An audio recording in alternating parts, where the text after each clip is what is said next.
নতুন পিচে নেমেই ব্যাটিং শুরু করে দিয়েছেন দিলীপ ঘোষ এবং বর্ধমান দুর্গাপুর কেন্দ্রে তৃণমূল প্রার্থী কীর্তি আজাদকে তিনি নিশানা করেছেন। তিনি বলছেন, যে দিদির হাত ধরে কীর্তি আজাদ এসেছেন তারই পা টলছে, তাঁর বাড়ির লোকই তাকে ধাক্কা মেরে ফেলে দেয়। দুর্গাপুরে প্রচারে বেরিয়ে মন্তব্য দিলীপ ঘোষের।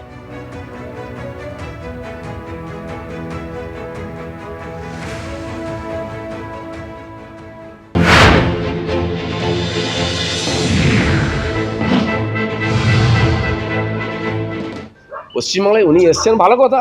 সিনিয়র মানুষ, সম্মানীয়, দেশের প্রতিনিধিত্ব করেছেন ক্রিকেটে, আমি সম্মান করি, কিন্তু এটা রাজনীতি। আর উনি যেখানে এসছেন সেখানকার লোক তার নাম শুননি কোনদিন।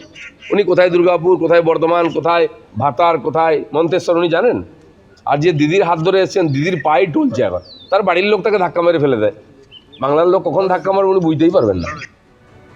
দিলীপ ঘোষ যেমনটা বললেন, যে দিদির হাত ধরে কীর্তি আজাদ এসেছেন তারই পা টলছে, তৃণমূলকে নিশানা করলেন তিনি। তার বাড়ির লোকই তাকে ধাক্কা মেরে ফেলে দেয়। বাংলার মানুষ যখন ধাক্কা মারবে উনি বুঝতেই পারবেন না। দুর্গাপুরে প্রচারে বেরিয়ে মন্তব্য করলেন তিনি।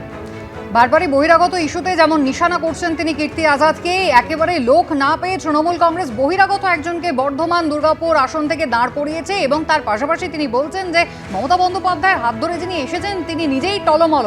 গতকাল আমরা দেখেছিলাম বাংলার মানুষের সঙ্গে একেবারে রঙে রঙে রঙিন হয়ে উঠেছিলেন কীর্তি আজাদ, হয়তো তাকেই নিশানা করতে চাইলেন এবার দিলীপ ঘোষ। তিনি বলছেন যে বাড়ির লোকই যাকে ঠেলে ফেলে দেন, বাংলার মানুষ কখন ঠেলে ফেলে দেবেন বুঝতেও পারবেন না।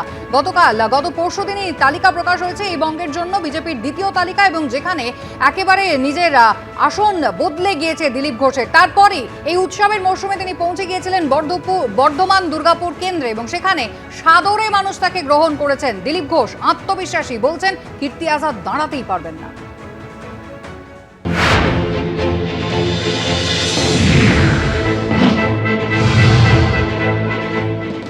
পশ্চিমবাংলায় উনি এসছেন, ভালো কথা। সিনিয়র মানুষ, সম্মানীয়, দেশের প্রতিনিধিত্ব করেছেন ক্রিকেটে, আমি সম্মান করি, কিন্তু এটা রাজনীতি। আর উনি যেখানে এসছেন সেখানকার লোক তার নাম শুননি কোনদিন। উনি কোথায় দুর্গাপুর, কোথায় বর্ধমান, কোথায় ভাতার, কোথায় মন্তেশ্বর উনি জানেন? আর যে দিদির হাত ধরে এসছেন, দিদির পায়ে টুলছে এখন, তার বাড়ির লোক তাকে ধাক্কা মেরে ফেলে দেয়। বাংলার লোক কখন ধাক্কা মারবে উনি বুঝতেই পারবেন না। দিলীপ ঘোষের পাল্টা তৃণমূল নেতা শান্তনু সেন কি বললেন শোনাবো। দিলীপ ঘোষ তার নিজের দলেই কোণঠাসা। 5 বছর যে কেন্দ্রে সাংসদ ছিলেন, তার আগে ওই কেন্দ্রেরই একটা বিধানসভায় বিধায়ক ছিলেন। সেখান থেকে দল তাকে সরিয়ে দিয়ে শোনা যায় যে বিরোধী দলনেতার কথায় তাকে আর একটা শিওর হারা সিটে দিয়েছে। যদিও মেদিনীপুরে দাঁড়ালেও তিনি হারতেন। আর দিলীপ বাবুর মুখে কুরুচিকর মন্তব্য তো এই প্রথম নয়, ওটাই তার সংস্কৃতি। কারণ ছোটবেলা থেকে তিনি যে গরুর দুধটা খেয়ে বড় হয়েছেন তাতে নাকি শোনা ছিল, তাই উর্বর মস্তিষ্ক থেকে তিনি বাংলার মহিলা মুখ্যমন্ত্রী তথা দেশের একমাত্র মহিলা মুখ্যমন্ত্রীকে এর আগেও অনেক কুরুচিকর মন্তব্য করেছেন।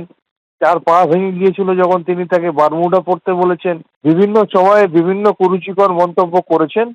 এটাই দিলীপ ঘোষের বৈশিষ্ট্য। তাই দিলীপ ঘোষের মুখে এই ধরনের কথাই আশা করে বাংলার মানুষ। সেই জন্যই দিলীপ ঘোষকেও যোগ্য জবাব বাংলার মানুষ দিয়ে দেবে।